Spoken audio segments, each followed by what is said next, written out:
Hello and welcome to the Helios blog. My name is Helios here for another reaction video. Today, Mikhaila Peterson talks about inclusiveness. Let's get into it. The reason she's alone is because she's difficult. Women are not accepting the bare minimum. Women fuck men they respect. All the women who say things like, I'm strong, independent, I don't need no man, like, y'all impress me. Women just gaslight each other and say what they want to hear.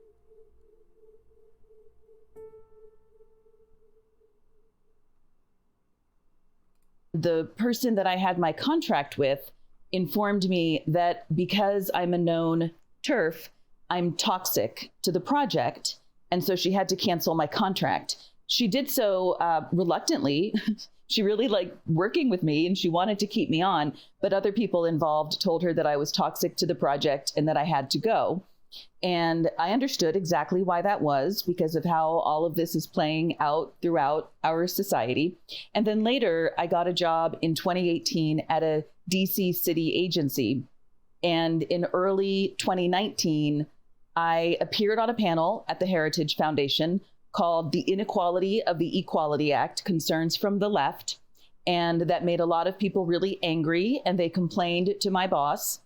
And over the course of 2019, it just became untenable. It became impossible for me to speak out about this topic during non-work hours. I never allowed my work with Women's Liberation Front or Women's Declaration International to interfere with my job.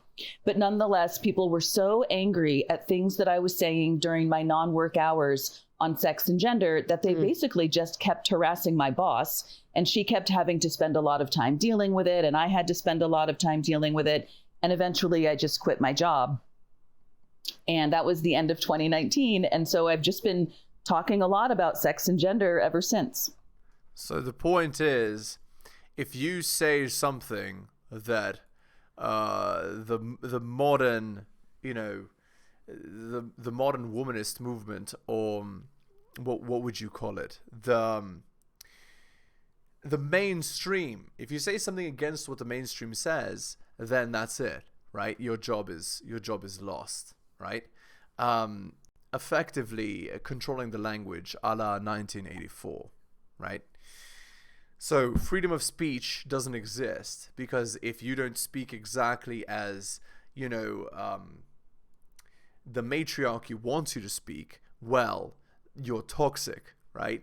You're the M word, you're the A word, you're the worst. And apparently it even happens woman against woman. And in fact, I would argue, this is probably true, it's probably worse if a girl speaks out against the matriarchy because, she's considered a traitor. Okay, can you describe what a TERF is? So the acronym TERF stands for Trans Exclusionary Radical Feminist. Oh, yes. Okay, I have heard that. Yes. So these are women who, the term was invented by people who were very angry that women were standing up for ourselves and demanding to be known as a sex class. Women and girls exist as a coherent category of people distinct from men and boys. I think I understand where this is going. One sec, we'll unpack this. Let's do the shilling first. Drop me a donation like Tom M, Adriana, and Hunter M. Just hit more underneath the video there. Buy my books at bit.ly/heliosbooks. Go to my Patreon and subscribe, patreon.com/theheliosblog. Hit the like, hit the subscribe, hit all for notifications. Okay, shilling is done. So here's how we unpack it. She, I guess, is a womanist, but she wants to say that women are a biological category, and because of that, she got fired from her job because she's not inclusive enough. I think that's what we're getting at here. And a lot of people really don't like that. TERF. Okay. So what does Women's Liberation Front do? Women's Liberation Front does a number of things, including fighting for the abolition of gender. It's currently got a lawsuit before federal district court in federal court in California complaining about a California law that mandates the incarceration of men and boys, or men rather, in the women's prison. And there are, under California law, as far as I know, a couple of hundred men being housed in the women's prison. And Wolf currently has a lawsuit pending challenging that in federal court, arguing that the policy allowing men in women's prisons violates the First Amendment, the Eighth Amendment, and various other constitutional provisions. I should say I'm not directly involved in that lawsuit, nor do I currently serve on the board of Women's Liberation Front, although I am a member. Wow. So it sounds like you lead a somewhat stressful life. You know, it was stressful for a period of time, but it just feels so important to be able to have honest conversations about sex and gender that I'm sort of used to it by now. Right. So this is what? The snake eating its own tail, right? As the womanist movement becomes more and more quote unquote inclusive, more and more groups break off that no longer believe the primary ideology, because the primary ideology is becoming more and more fragmented or differentiated from what it was initially. And so the womanists start to fight the womanists because they disagree on what womanism truly is. So, as I said, the snake then eats its own tail. Okay, well, that's good. So you claim in your book that the term transgender was invented to serve a political purpose. Can you walk me through that argument? So my understanding is that in the 1960s and 70s, continuing into the 80s, there was a growing movement within the academy coming out of postmodernism, right? So postmodernism is sort of this idea that material reality doesn't exist. And so coming out of postmodernism came queer theory, which was the idea that the material reality of biological sex doesn't exist. However... Okay, well, I mean, the truth is that biological realities do exist, which is why we have, like dimorphism between the genders. And we have very obvious physical differences which manifest in different abilities to play sports and different proclivities for both men and women, right? If you look at the most egalitarian countries, the Nordic countries, right? In those countries, men and women are the most split. So men tend towards masculine professions and women tend towards women professions, like feminine professions, even more. So it's kind of ridiculous, right? To say that is, just a construct. It's really not, and it ignores biological realities. And it kind of is deliberately obtuse. However, if a bunch of academics had tried to persuade ordinary, average, everyday Americans across the political spectrum that the material reality of biological sex doesn't exist, they wouldn't have been able to do it, because everybody knows what a man is and what a woman is. And so they invented the term. My argument is that they invented the term transgender to make it sound as though there is a coherent category of people who are being deprived of civil rights, but that's just not true. Okay, so from what I know, the argument that's more in favor of transgenderism, for lack of a better description, would be that there was a fairly significant subset of people that identified as transgender that were always ignored, that had high suicide rates because they weren't allowed to express themselves properly. What's your opinion on that argument? There's just no evidence that it's true. I mean, there's just literally no credible evidence that that's true. There's no support for it whatsoever. We know from studying science and evolution that human beings evolved and that we are mammals. And because we're mammals, all of us, every single one of us, is either female or male, like every other mammal on the face of the planet. Okay. Now I can see why she might have been fired. She has a very extreme view, which, again, like, the arguments that say all and none are inaccurate, right? There are some gray areas, but yes, there is statistical anomaly, right? But her saying stuff like that, I can totally see why she got into trouble. Yeah, you can't make all arguments like that.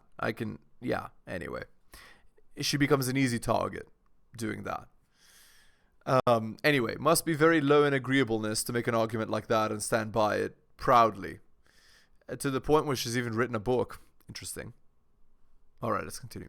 Okay, so how did we get to where we are now? Because I know I've seen in elementary schools, what they're starting to teach people as early as kindergarten, that gender doesn't exist and that everyone should be, free to express themselves in whatever way they want to. How did we go from men and women, women's rights, women deserve rights, to where we are now, which is having men on women's swim teams?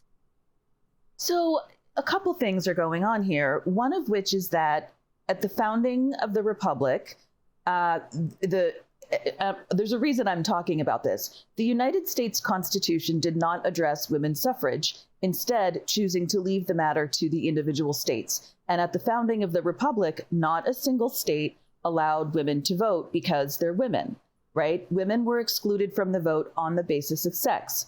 The first state to allow women to vote was not even a state at the time. It was the Wyoming Territory. And it enacted a law in the late 18th century, I think, maybe late 19th century, that said, it was called something like female enfranchisement. And it said that going forward, women would be allowed to vote. But the reason that law was necessary is because women had been excluded from the vote on the basis of sex. And now all of a sudden we're being told that sex doesn't exist as a material category, which is very frustrating to women, including feminists, who are very interested in fighting for the rights of the category of people called women. Oh, I did not even think about this. So what's the point? The point that this lady's trying to make is that they're trying to erase the category of women altogether and blend everything into one category, and so no one or everyone has the same rights as a result of this because there are no two distinct categories. That's quite an interesting point. Okay, let me know what you guys think about this, because this is quite far out of my wheelhouse, actually. You tell me what you think. So what happened in schools? One of the things you touched on is kids are being taught that they should be able to express themselves in whatever ways that they want. And I think that I would completely agree with that. I think it's very important that kids be able to explore their personalities, their expressions, their preferences regarding hairstyle and clothing and whatever else. And as they get older, sexuality. But that doesn't mean that any kids ought to be or even can be encouraged that it's possible to change their sex. Yeah. In other words, if a boy wants to wear a pink dress, encouraging him to do that is great, right? We ought to be encouraging kids to be able to embrace the expressions that they feel best fits with their personality. But the idea that makes him a girl is, first of all, untrue. Second of all, extremely dangerous to his psychological development. And third of all, grounded in regressive stereotypes that say that girls are supposed to like pink dresses and boys are supposed to like blue pants. Okay, this is now it's a little bit splitting the hairs. I don't know how to explain this. To me, it seems that it's just a little bit too contrived, right? So boys should be encouraged to wear dresses, but they shouldn't be told that they're girls because it's harmful to have stereotypes like girls should be wearing dresses. Like, actually, I disagree with this. I think the stereotypes that encourage women to be feminine and men to be masculine should be encouraged, because relationships are based on polarity, right?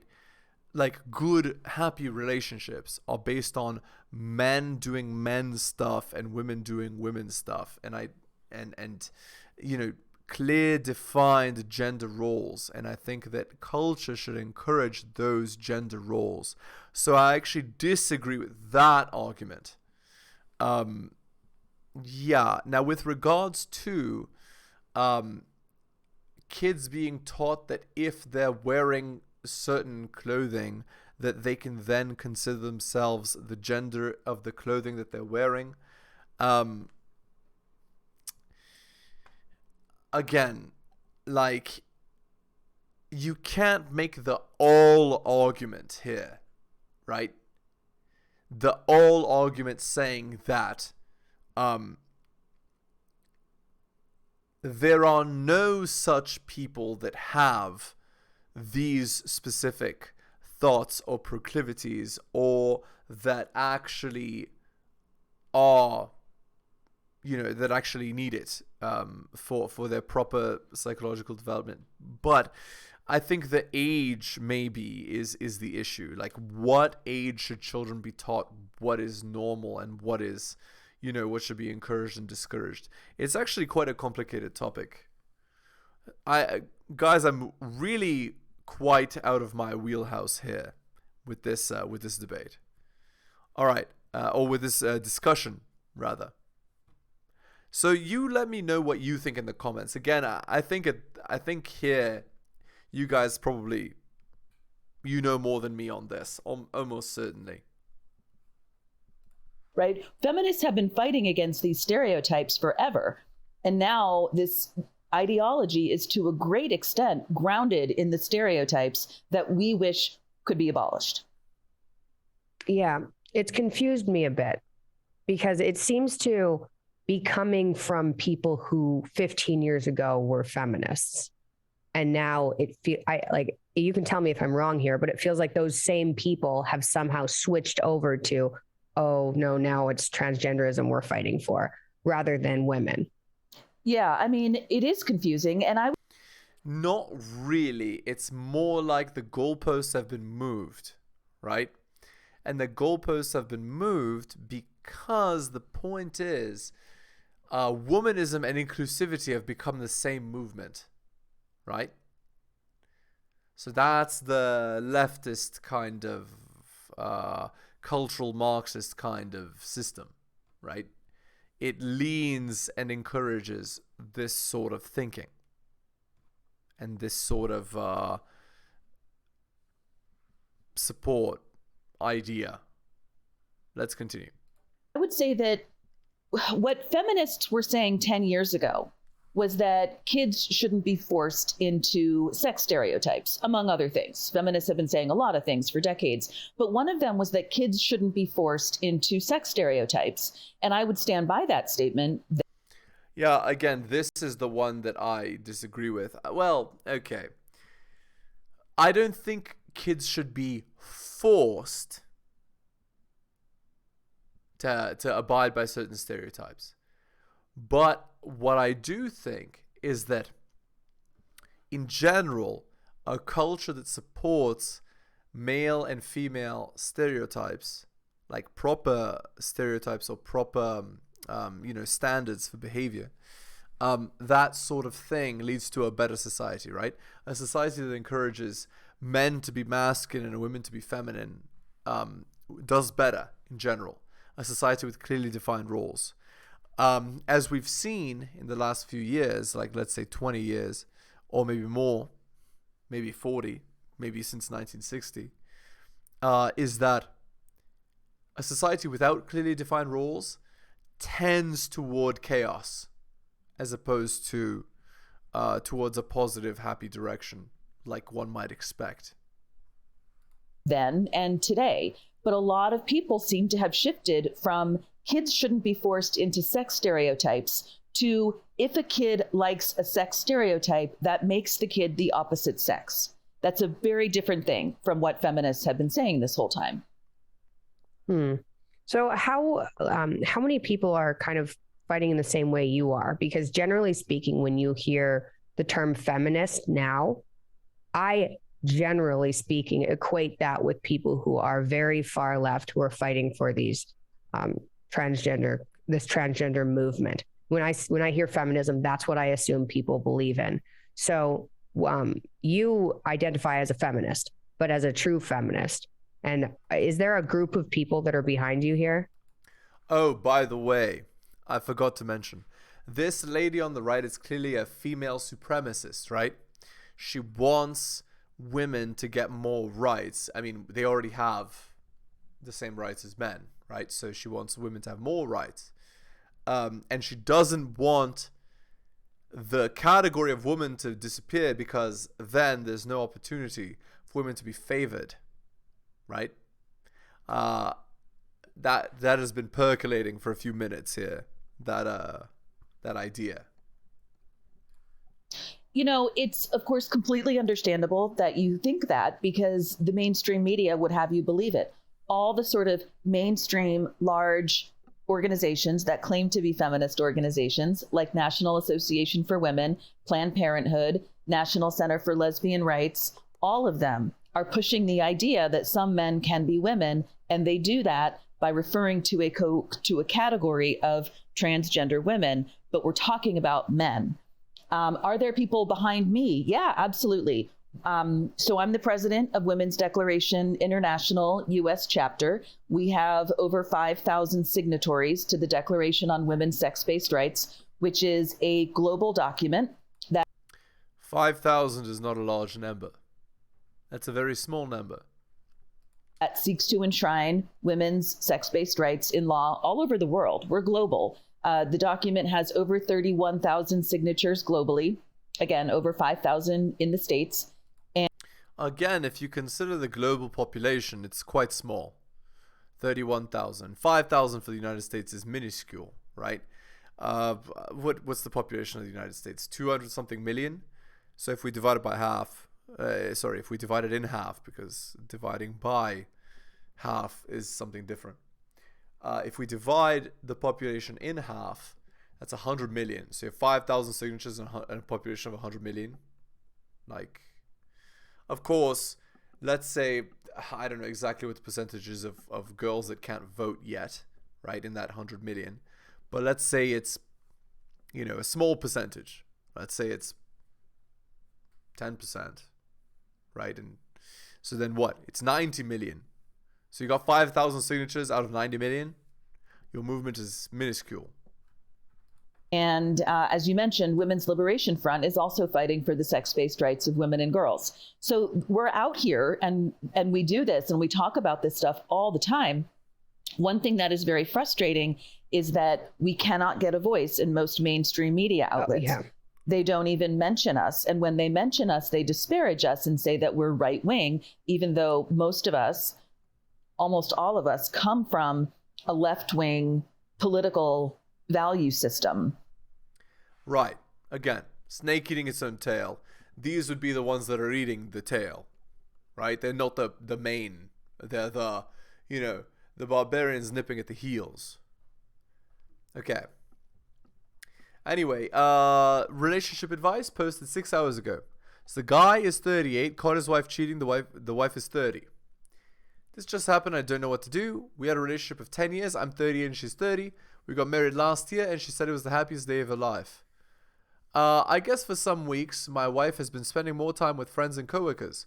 We'd always like to go out together, but she mentioned after a session with the therapist that he thinks she's depressed and wants more time with her friends. I chalk up the D word to ongoing work issues that we thoroughly discuss almost on a daily basis. I really tried to be supportive, even though this felt like a major change in how we typically go out. A month ago, at my sister's birthday, we all go out as a medium-sized group to go drinking. Wife invites a coworker, male and female. Okay. Oh, wait. Okay, I'm getting confused. It sounds to me like his wife made out with a guy after getting, after drinking some stuff.